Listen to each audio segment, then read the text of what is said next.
Hi hello నమస్తే. నేను మీ తూర్పుగోదావరి జిల్లా అన్వేషకుడు. ఈ రోజైతే కాకినాడ జిల్లా తుని తేటగుంట తిమ్మాపురంలో అయితే ఉన్నాము. ఉమా రామలింగేశ్వర స్వామి వారి ఆలయంలో అయితే ఉన్నాము.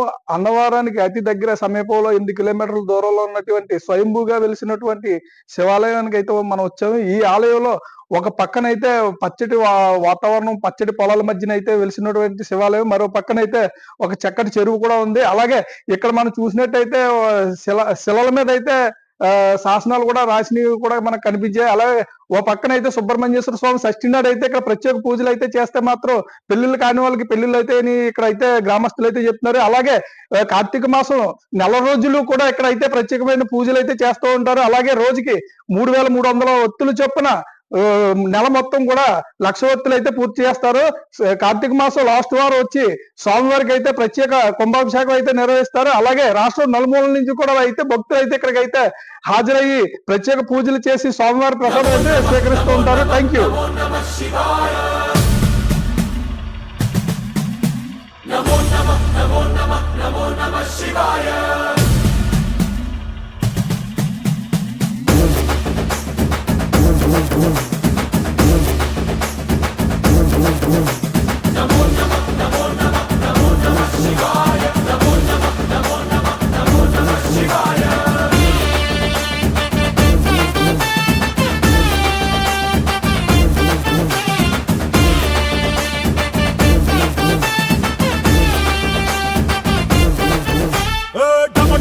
మదరగొట్టు టమరుకాన్ని దంచి కొట్టు అంట దిక్కులదిరగట్టు తాండవేశ్వర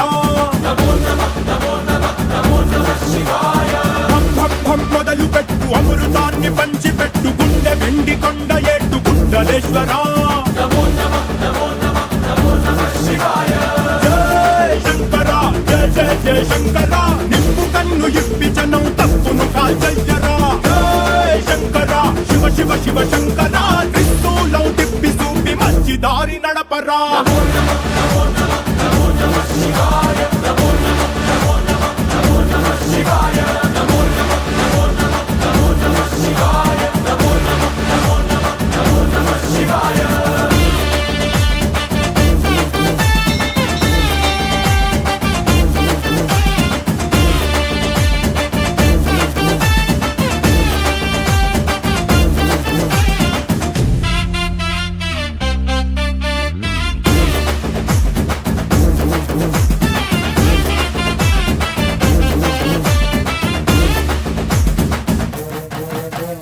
తప్పు చేస్తే బ్రహ్మతలనే తుంచినావురా వేడుకుంటే విషాన్నైన మింగినావురా ఆది పరాశక్తి నిన్ను కోరుకుందిరా సృష్టిలోన మొదటి ప్రేమ కథే నీదిరా శివరాత్రి సుందరా మా రాత మార్చి ఉద్ధరించరా అనంతమైన నీ ప్రేమలో రవంత మాకు ఇస్తే భూమి స్వర్గమౌనురా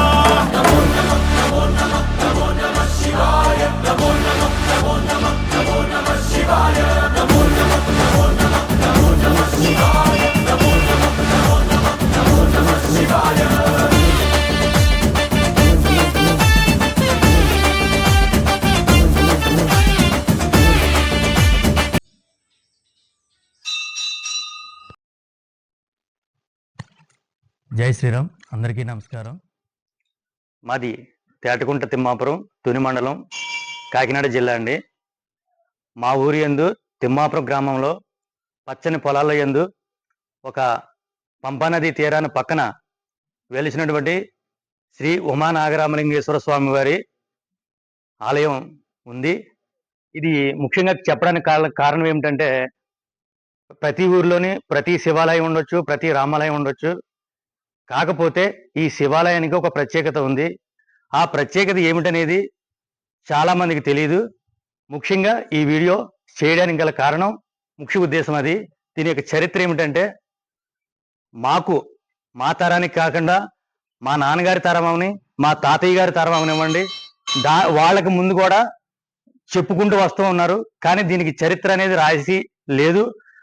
ఒక ఆయన 40 సంవత్సరాల ముందు ఎవరో వచ్చి దీనికి చరిత్ర ఉంది, కాళహస్తిలో దీని చరిత్ర పటాలు ఉన్నాయని చెప్పేసి చెప్పడం జరిగింది.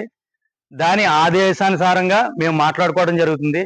పైగా ఇక్కడ ఏమిటంటే మా శివాలయం యొక్క విశిష్టత ఏమిటంటే ఈ ఆలయం స్వయంగా వెలిసింది.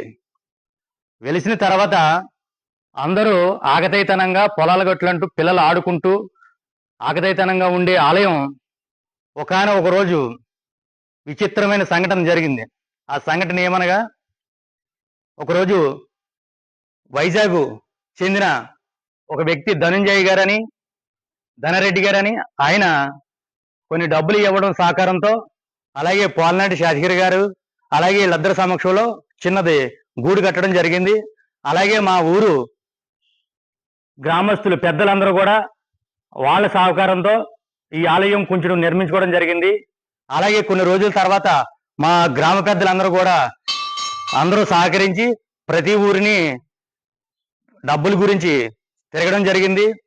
ప్రతి ఒక్కరిని అడగడం జరిగింది. కొంత మేరకు చేదోడు ఓదోడుగా అందరూ సహకరించి ఈ ఆలయం నిర్మించడం జరిగింది. ఈ ఆలయం కట్టడం జరిగే ముందు సందర్భంలోని మా ఊరికి ఆలయానికి శర్మ గారు అనే ఒక ఆయన దీనికి దీపారాధన చేయడం జరిగింది.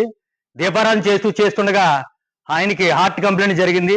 దానివల్ల కొన్ని రోజులు ఇక్కడ మేము అయ్యప్ప స్వామి దీక్షలో ఉంటుండగా ఇక్కడ దీపారాధన జరిగే అవకాశం లేదని చెప్పేసి మేము 4 వ్యక్తులు ఉన్నామండి. ఆ 4 వ్యక్తుల్లో నేను ఒక్కడే చిన్న అబ్బాయిని, మిగతా వాళ్ళందరూ పెద్దవారు. ఆ సందర్భంలో 41 రోజు దీపారాధన నేను బోర్లు కొట్టుకుని నీళ్లు పోసుకుని గుడి గడుక్కుని శుభ్రం చేయడం జరిగేది. 45వ రోజు నాకు ఇరుముడు వచ్చింది. 48వ రోజుకి ఇక్కడ పాము వచ్చి అందరికీ దర్శన మార్గం కలిగించింది.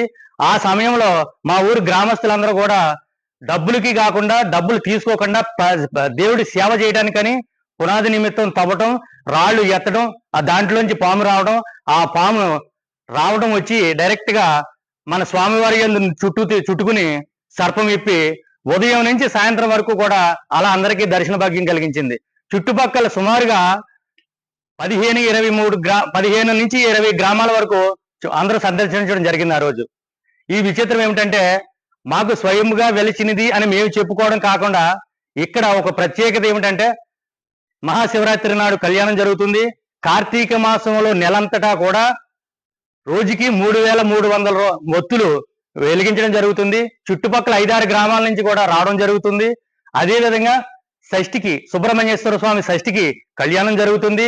బయటన పుట్టలు ఏర్పాటు చేసి ఆ పుట్టల్లో దర్శనం ఆ విధంగా కూడా సహకరించడం జరుగుతుంది. ముఖ్యంగా ఏంటంటే, మా ఊరు యొక్క విలువలు మాకు తెలియడం కాకుండా అందరికీ తెలియపరచడానికే ఈ వీడియో చేస్తున్నాం. జై శ్రీరామ్. ఓం నమ శివాయ. హర మహాదేవ శంభో శంకర. తిమ్మాపురం తుని మండలం. అలాగే ఉమా రామలింగేశ్వర స్వామి ఆలయంలో ఎన్నో అద్భుతాలు జరిగాయి ఇక్కడ. అలాగే నాగేంద్ర రావడం, అలాగే సాధు రూపంలో ఇక్కడ పంతులు గారు కనిపించడం, ఎన్నెన్నో రకాలుగా నిజంగా మన ఈ చుట్టుపక్కల పరిశీలనలు చేస్తుంటే అక్కడ నాగేంద్ర చెట్టు మీద నుంచి పడి అందరికి కనిపించాడు మొన్న. నిజంగా కార్తీక మాసంలో చాలా అద్భుతంగా జరుగుతుంది. చుట్టుపక్కల వైజాగ్ నుంచి చాలా దూరం నుంచి ఈ గుడికి చాలా మంది వస్తారు, దర్శనం చేసుకుని అనుకున్న కోరికలన్నీ శివయ్య కరుణిస్తున్నాడు. ఇక్కడ ఈ శివాలయంలో నిత్యం ఎప్పుడు పూజలు జరుగుతూనే ఉంటాయి. అలాగే మనకి మల్లేపల్లి నుంచి వచ్చామండి. అక్కడికి శివాలయం దగ్గర అంటే ఇప్పటి నుంచే మాకు నమ్మకం అండి. కానీ ఏదనుకుంటే అది జరిగిద్దండి ఇక్కడ. అందుకని మాకు సంవత్సరం ఒకసారి వస్తామండి అక్కడికి. ఏదనుకుంటే అదే జరిగిద్దండి ఇక్కడ. ఈ దేవుడు బాగా పవర్ఫుల్ అండి శివయ్య. ఫస్ట్ లో అయితే 2005లో ఫస్ట్ టైం వచ్చానండి. నేను సంవత్సరం 2-3 సార్లు వస్తున్నానండి ఈ గుడికి. మా అక్క వాళ్ళది పక్కనే వలసపాకలండి. దానివల్ల నేను అస్తమానం ఈ గుడికి వస్తున్నాను. మా ఆడబడి చాలా తిమ్మాపురం. దానివల్ల నేను చాలా సార్లు వస్తున్నాను సంవత్సరానికి.